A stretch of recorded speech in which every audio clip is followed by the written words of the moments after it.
Hey, hey, hey, it is an unstoppable day. Welcome to another episode of From Felons to Fabulous. It's all about the mindset. I am your host, Terrence, the unstoppable Coach Leffridge, along with the beautiful, vivacious, and ever entertaining, the professor herself, Brenda Ringwood. Hi, Brenda, how are you?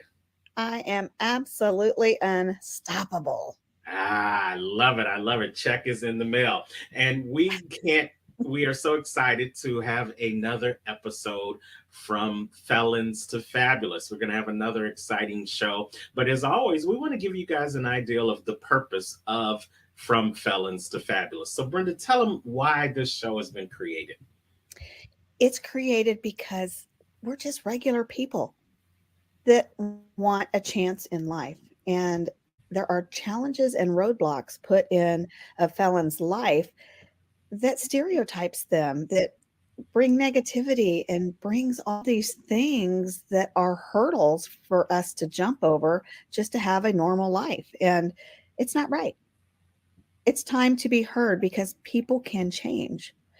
If a person who is not a felon changes, we tend to accept that, right? Yeah. But we don't want to accept the fact that somebody's been to prison can change. And we're just people, and change is possible if the individual wants it. Absolutely. And this show is all about change. And we know that in there are felons that have done their time for their crime and now they want to come out and shine, but they struggle with what to do now that they have been re-entered back into society. So this show, we bring on ex-felons who are doing fabulous things in their life, in their community, in their country, wherever they are, so that you can know that if they can make the change and they can go from felon to fabulous, if you stick and stay, take notes, and put things into action, then you can go from felon to fabulous too. Now we have another great guest. So Brenda, why don't you introduce this phenomenal person and then we'll jump right into our interview. You know, this guy, I met him a couple weeks ago. He was a connection of a connection. And he's got a fascinating story because he's truly changed his life. And when I say that, he went out, he got a job, he went out and became productive. He also went out and gives back to his community. Not only does he do that, he's also started a business on the side, which is turning into his regular income. That is what the American dream is all about, right? Absolutely. And you said it was a connection of a connection. And this wonderful guy is creating reconnections with people who are coming back into society each and every day. So let's welcome to the stage the outreach director of Reconnections himself, Mr. Andy Williams. Hi. Hi, Andy. Hello. How are you, sir? I'm doing excellent. How are you? Well, we're doing fine. Thank you so much for taking some time out of your schedule to join us here on From Felons to Fabulous. And what we like to do at the beginning is give people an opportunity to introduce themselves to our audience because we know you can introduce yourself way better than what we said in the script. So take about 30 seconds, Andy, and let them know who you are. Thank you, Terrence. Well, my name is Andy Williams. I am a returning citizen, as they've already said. Currently, I'm outreach director for a nonprofit called Reconnections that does help returning citizens, men and women, trying to reenter into society through coaching, education, and employment. I also have a full-time job, and as she said, a cleaning business, a small commercial residential cleaning business, and a proud grandfather, husband. And yeah, that's a little bit about me. That's nice. That's nice. But before we actually get started, tell us how long you served and where you served your time. So I served my time in Michigan, and I served 26 and a half years inside prison. It's a long time. I was incarcerated in 1992, and I was released in September of 2018.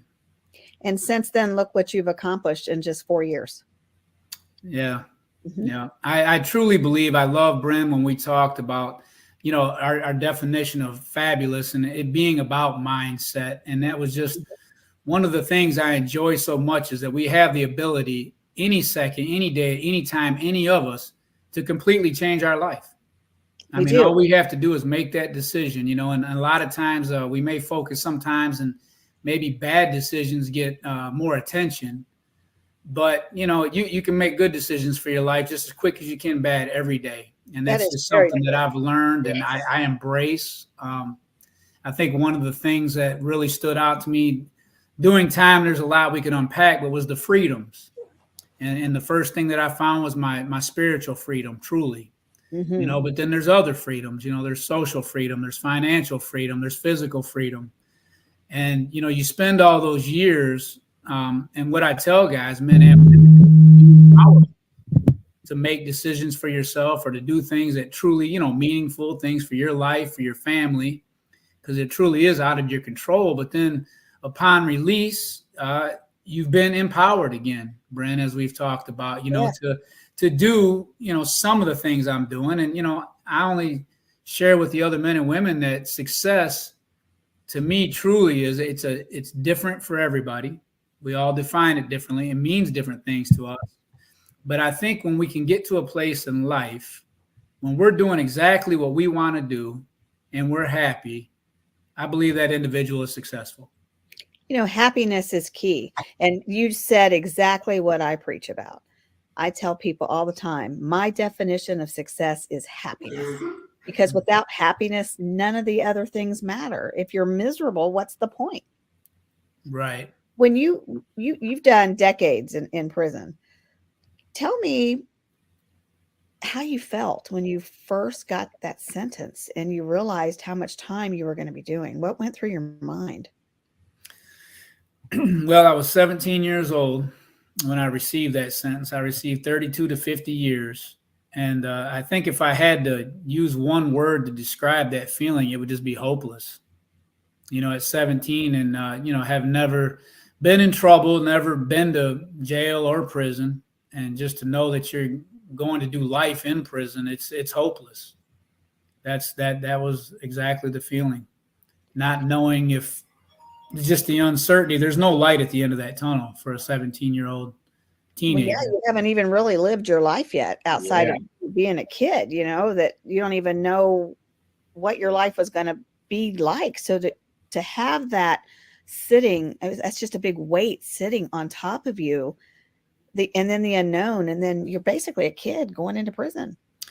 And that was some of the challenges coming home. And I know that's some of the things that you talk about and deal with. And it's just having zero life experience. You know, when I went to prison, I lived with my mother, you know, and I'd never rented, had an apartment, never owned anything. I don't even think I ever handled more than $200. I mean, as far as cash is concerned, just no life experience. And on top of that, growing up I had a stepfather. It was a poor relationship. That's kind of a long story. But I mean, most young men, or well, women too, but growing up without a father, they have an old proverb that says, you know, anyone that doesn't teach his son a skill teaches him to be a thief.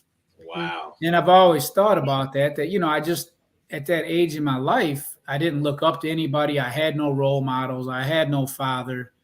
You know, I was just making terrible decisions, you know, and poor choices and friends and, you know, so kind of lost at that age. Yeah. At that age, you know the difference between right and wrong, obviously, but sometimes we let that peer pressure and what other people say, it really affects us more so as as a kid than it does as an adult.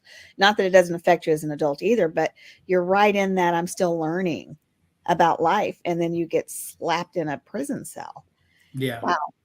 So you got out, you decided that you were going to go after what it is you wanted. How was it when you first got out? Explain to me, after being in prison for 20 plus years, what that was like. I mean, that was like stepping into a new world now, wasn't it? You'd been in prison longer than you had been out. Oh, yeah. Yeah. It was a couple of things really stood out. I can explain. So the first thing that really stood out to me was how large everything seemed to me. You know, when you go in, 27 years earlier, you're familiar with an area and streets and landmarks and just different things like that. And so you got two things going on, at least it was for me. One, a lot of those things had changed. So the things that I thought or was familiar with, or, the way I was remembering things was totally, it's different. And so that was one of the challenges. And of course, then the other one is just absolutely not knowing how to do anything. I mean, I could give you examples. One, just so I wear glasses, and I don't like wearing glasses, so I had to wear them for years inside. And when I come home, and fortunately, I was married inside. That's another story with my wife that I've known for years. But she was going to go help me get contacts, and we went up to the desk. Now, mind you, I've never dealt with insurance. I don't know anything to do. Right. Yeah. So the first place we go, her treat, I'm going to go get you. We're going to get contacts. We're going to go see the eye doctor. And we go to the front desk, and there's a couple nice ladies, they're asking for insurance and this and that. And my wife leans over and tells me, "Hey, I'm going to go to the bathroom." And I literally had to tell her, no, you're not.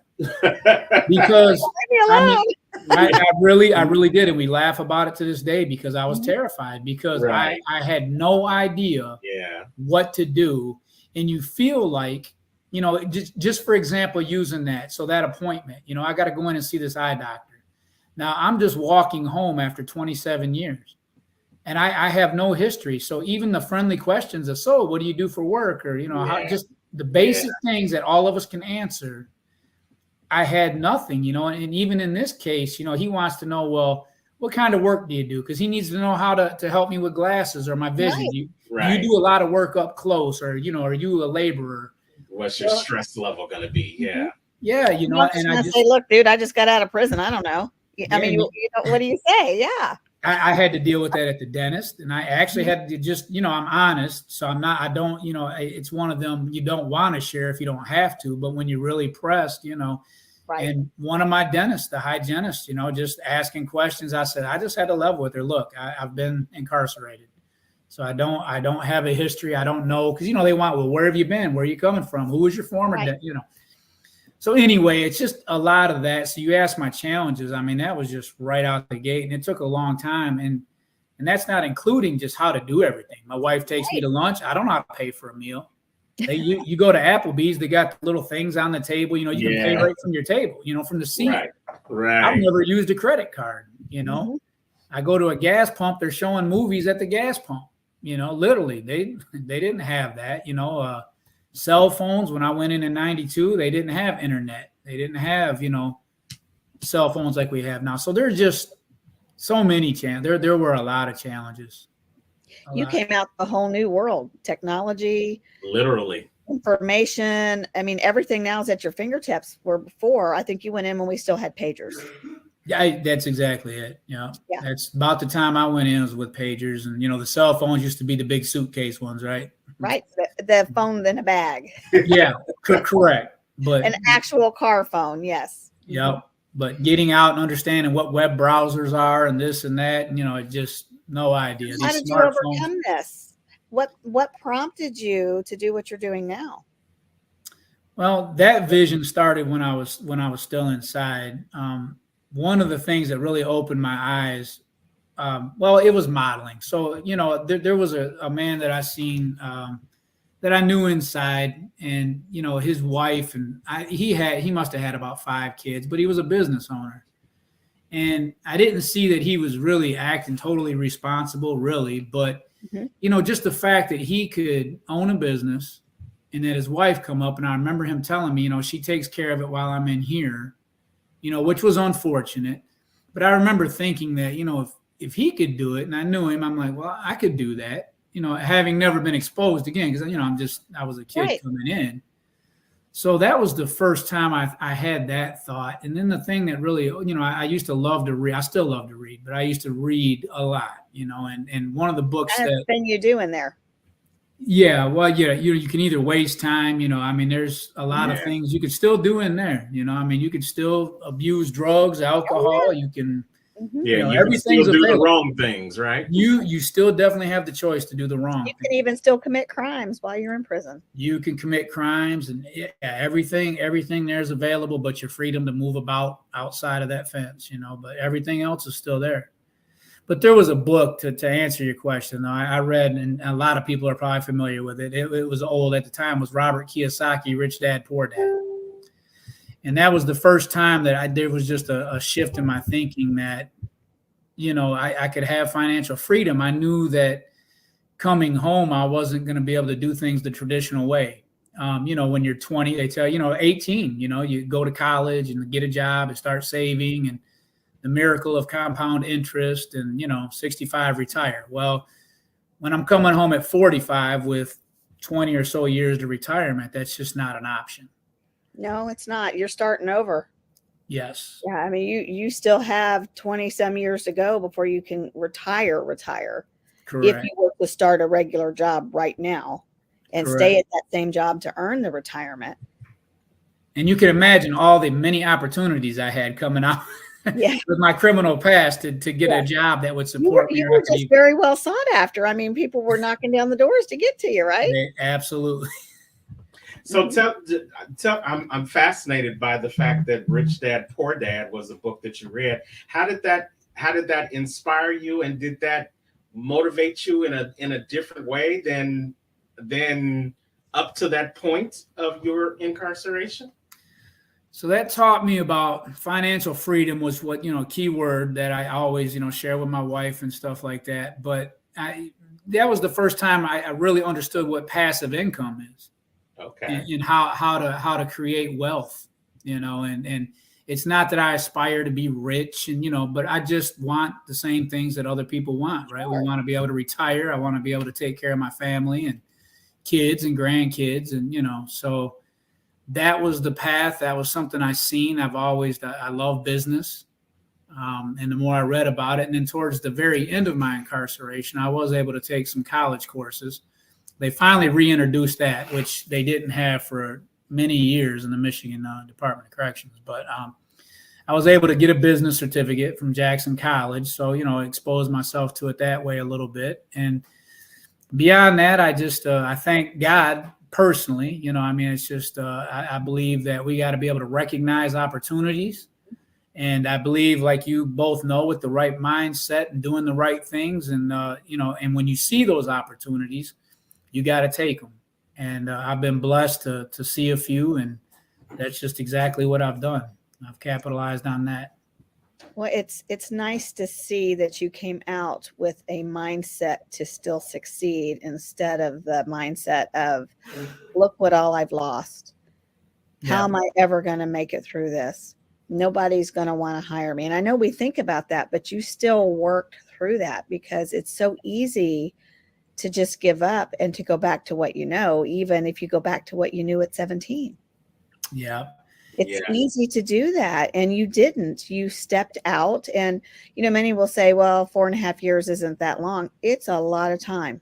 It's a lot of time for you, coming from where you've been from for as many years as you've done, to come out. It's almost like stepping foot on another planet.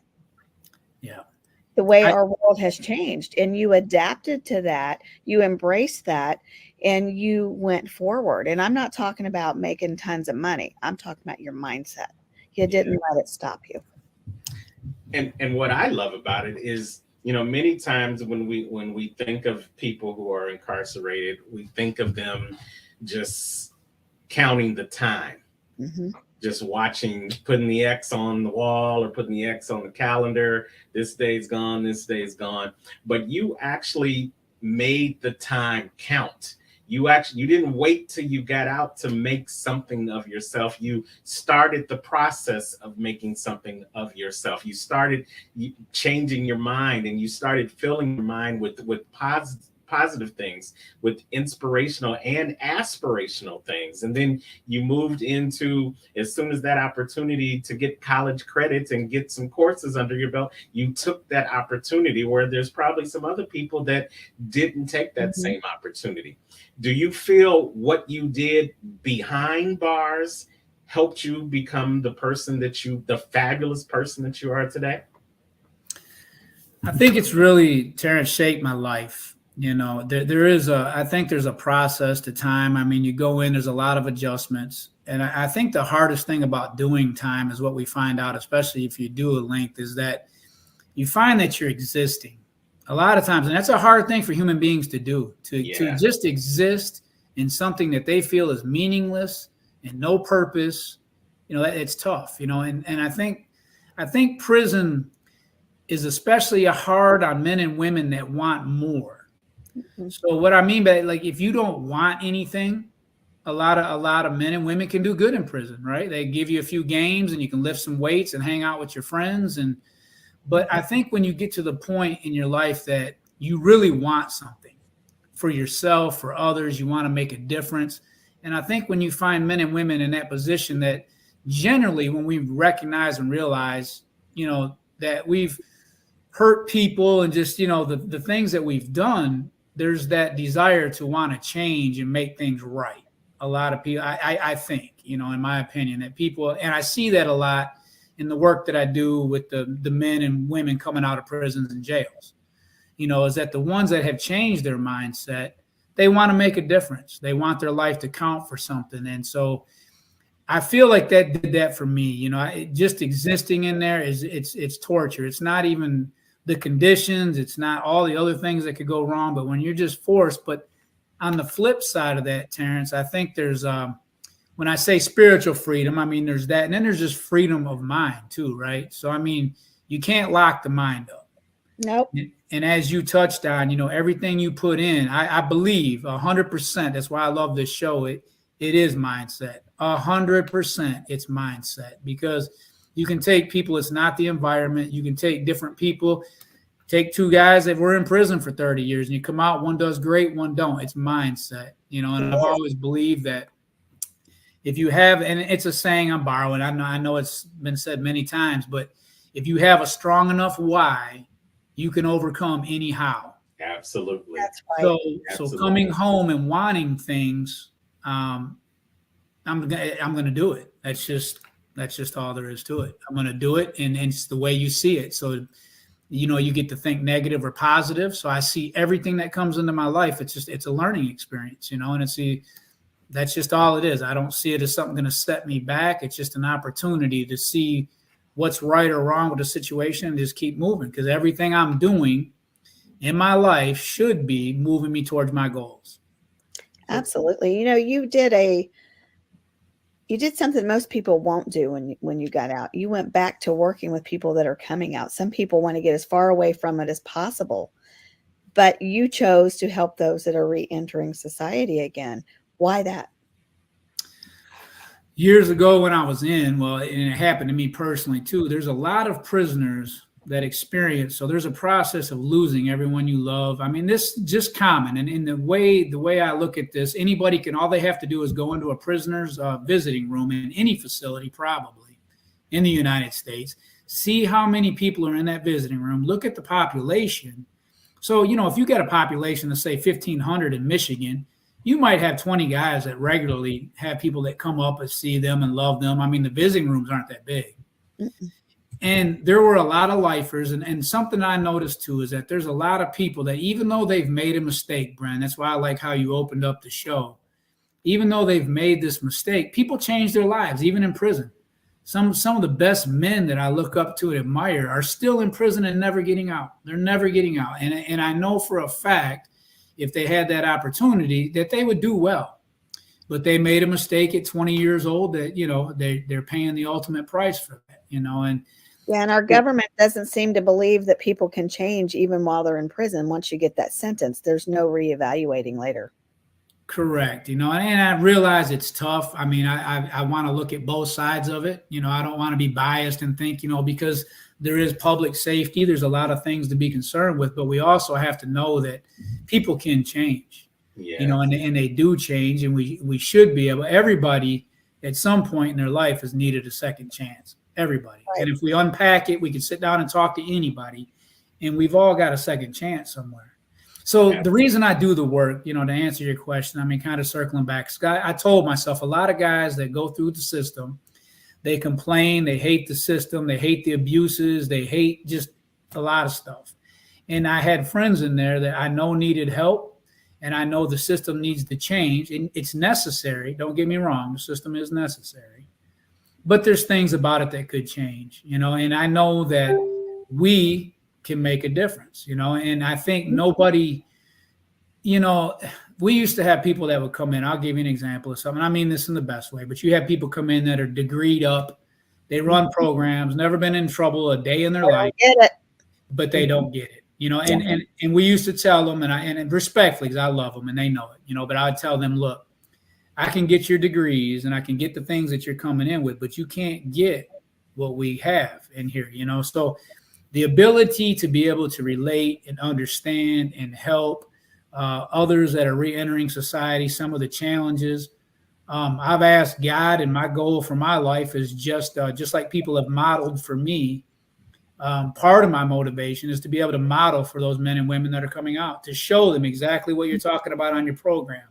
A lot of people that know me, I tell them no limit thinking. You can do anything. And I believe that, any of us. If you have a strong enough desire and you want to do it, you absolutely can do anything. You sure can. And the will and the drive to actually make it happen is your mindset. Correct. It is your mindset. And you can stay stuck and you can stay living in the woe is me. But where's that going to get you? And, you said it. When I got out, the first thing that I wanted to do was bury my head. I was embarrassed. I'm going to run into people. My mom said, do you want to go into McDonald's? Because I wanted McDonald's, right? And I said, no, let's just go through drive-thru. And she looked at me and she says, no, we're going inside. And she knew that I was wanting to hide. And she said, you did your time. Get over it. And she said, if people have a problem with this now, it's their problem. So I did. I went in, but it's still in the back of my mind. I'm looking around the room. Is there anybody in here I know? And you go through these motions of embarrassments. You're ashamed. You go through all of these things that you think because of where you came from, that your life is over. And I finally just said, no more. No more. I can do whatever I want to do because nobody can take my experience or my education or the way that I feel away from me. And when you said spiritual, I had my come to Jesus meeting while I was in there many times. I mean, many times, like for the first year, right? I was a believer before I went in, but my life was so deep in sin that you wouldn't have known it. What was coming out of my mouth was not the way I was acting, right? Yeah. So I said, okay, God, I'm going to do it your way this time. I'm going to let you lead this. And I never would have ever dreamed that this is what I would have been doing if you would have asked me this 4 years ago at all. Yeah. So we have a lot in common there because 4 years can make a difference. 1 year can make a difference. 1 week can make a difference if you have that mindset. Yeah, 1 day can make a difference. And, someone way smarter than me said that wherever you are in life, your mind got there first. And so if you're in a bad situation, your mind got there first. But if you're looking to find yourself in a new situation, in a good situation, your mind has to get there first. And that's what I love about your story. You changed your mind before your body physically got there. Your mind was already on the outside and moving towards greater things in Andy's life before Andy ever stepped foot into this whole new world that he found himself in. And because of that, you're doing great things. You've made great connections. And what I love about your organization, now you're making reconnections. You're reconnecting other people with this brand new world and helping them through the process as well. Tell us a little bit more about the organization, and then tell us how they can reach out to you if they want more information about your story or about what you're doing right now, Andy. Absolutely. So Reconnections is a nonprofit organization in Flint, Michigan.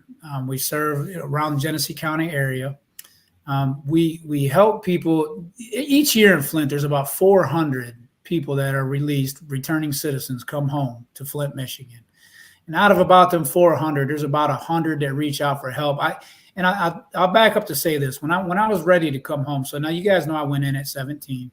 And when I come home at, a week from being 44 years old, I asked them what resources were available in Genesee County. Now in Detroit, I know you're familiar with Detroit, Michigan. There's a few things down there, you can go here or there, but in Flint, I remember them telling me there was nothing. I mean, there wasn't even a pamphlet. There wasn't a phone number. There was nothing they can give me. So long story short, through my agent, I had asked about a resource, and she said, I'm going to connect you with a job specialist. And that man's name was Dennis Winan. He's the executive director of Reconnections. He started it back in about 2015. Very passionate, has a great story anybody would want to hear. Never been incarcerated a day in his life. CEO, God called him to give up what he was doing and start this organization. And it's amazing. So when I met him, I just knew, and even to be honest, at that time, I didn't need everything it offered, but this was my opportunity to learn, and this is where I could give back. This is where, I could use those talents God had given me to help and make a difference. And so what we do is we take men and women coming home through coaching, education, and job employment, because it used to be the stigma, a felon to get a job was non-existent. I mean, you guys remember that. You come home, you check the felony box, you're not even getting a job at McDonald's. And so I think at that time back then, the climate wasn't as friendly as it is now, because with post-COVID and the way jobs and, employers need employees, they've really started to take a look, which has helped us break down some barriers for the men and women coming home. Because, we know as well, too, when you come home and you do want to make a difference, we know that there's something to prove. And generally, and not to stereotype, but these men and women work very hard. In fact, they'll work much harder than somebody who hasn't been through something or doesn't need it, Because they don't value it. Right. They don't value it, and so we know that we got to work harder. We come out of the system knowing that we're going to have to really work if we're going to catch a break.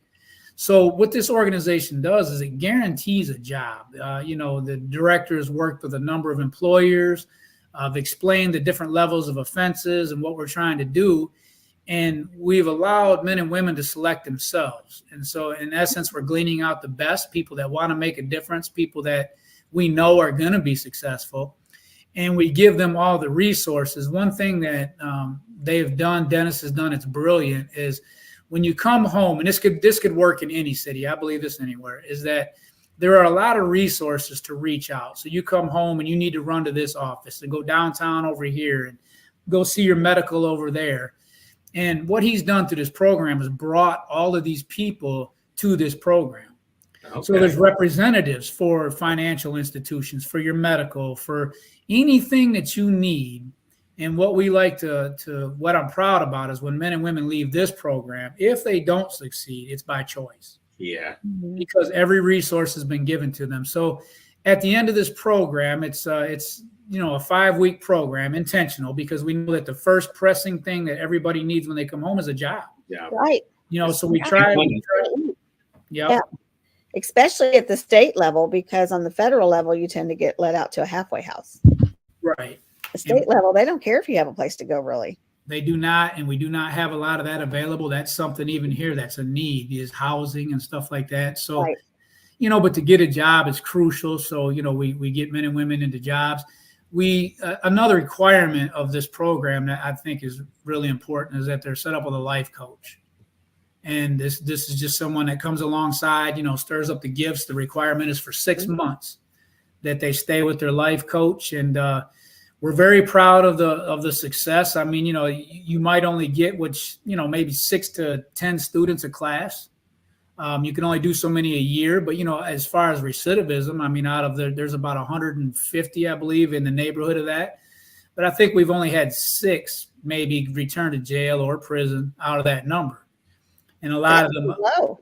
Very, very low, Wow. very, very low. And it's just something that we're proud of. If you go to the website, reconnections.org, you can go on there and see there's photo albums, events, different things about the organization. So you can check us out. I'm in a class. I'm a graduate of it as well. So you can see me in, I think, class 15, I believe.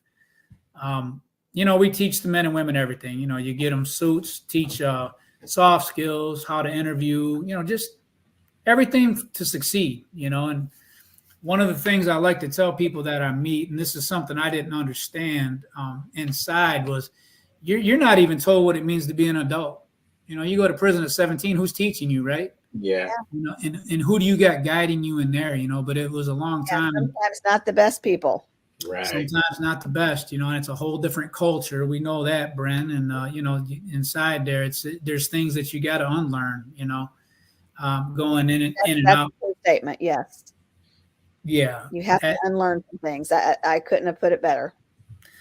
Well, I think the importance of reconnecting people to society is like, so when you go into prison, it's a total, well, here's your mindset too, right? I mean, it's a culture change. You have to change. Mm-hmm. You have to change. There's a whole new set of laws that govern things, and it's just life is different, and you have to get used to that. And so when you come home, there it's the same thing. All these things that you've learned in there that's kept you alive for 30 years, you need to unlearn again and adapt when you're coming home.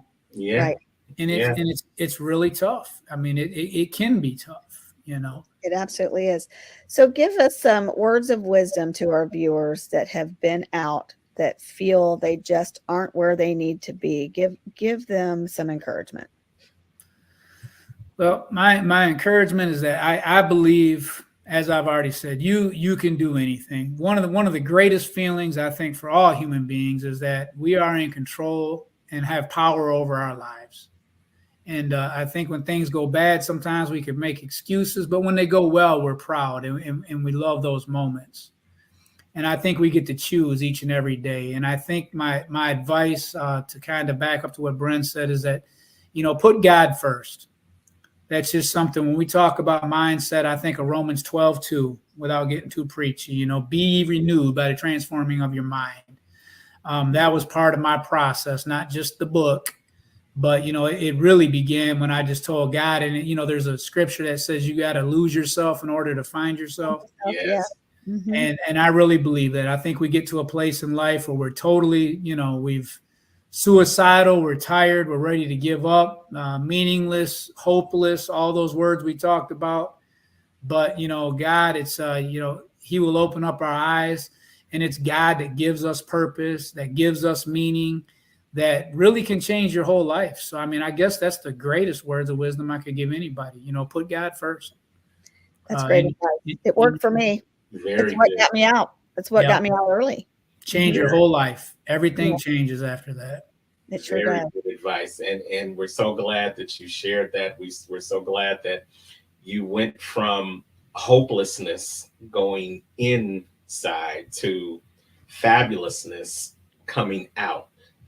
And I always say, thank God you don't look like what you've been through. You don't look like you've been through decades of incarceration. You are full of life, you're full of vigor, you're full of inspiration and motivation. And that is the key to becoming fabulous. So we thank you for sharing your fabulous story with us, Andy. Again, Andy Williams, Outreach Director, Reconnections. You can reach him at Andrew W. Make sure you get that second W at reconnections.org. Make sure you put that dash in there.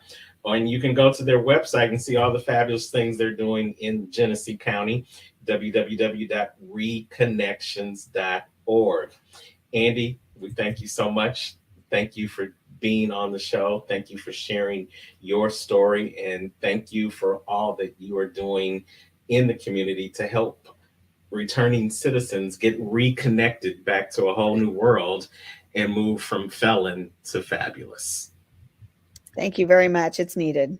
People need you. They need what you're doing, and they need that hope. Bren, Terrence, thank you both. And I would just say continue being fabulous. But God bless you both on the work that you're doing. So thank you. God bless you too. Stick and stay after the recording. Okay. That is Andy Williams, you guys. Andy Williams, he is the outreach director for Reconnections. We thank you so much for being here with us today, Andy. And you guys, that is a wrap. That's a wrap for another episode of From Felon to Fabulous. I think it was a great show. What do you think, Brent? I love anybody that has a story of change. As you know, that's what I'm about, is I'm about Yeah. change. But, you know, with change, you have to have forgiveness, you have to have acceptance, and you have to have a vision. People say, what do you mean? I have a vision to change. You got to know where you're going. Yeah. You got to know where you're going. If you don't know where you're going, then what's the point, right? Yeah, So, and as Andy said, you have to have that mindset to go from just existing to living, that's going right. from just counting the minutes into making every second count. And if you need help in doing that, then you definitely need to watch this story, watch this show in the replay, watch all of our episodes from Felon to Fabulous, because we are interviewing fabulous returning citizens doing great things in the world that can help you, a returning citizen, go from felon to fabulous. And hey, maybe you might be interested in being interviewed for the show. Well, we want you to just go on over to FromFelonToFabulous.com, fill out our contact form, give us a little bit of information about your story, and who knows, you might be the next guest on From Felon to Fabulous. You can get that contact form by going over to our website, which is scrolling on the screen at the bottom, www.FromFelonToFabulous.com. I've been your host, Terrence, the unstoppable Coach Leffridge, with the impeccable professor of change herself, Brenda Ringwood. This has been another episode of From Felon to Fabulous. Take care. Bye, guys.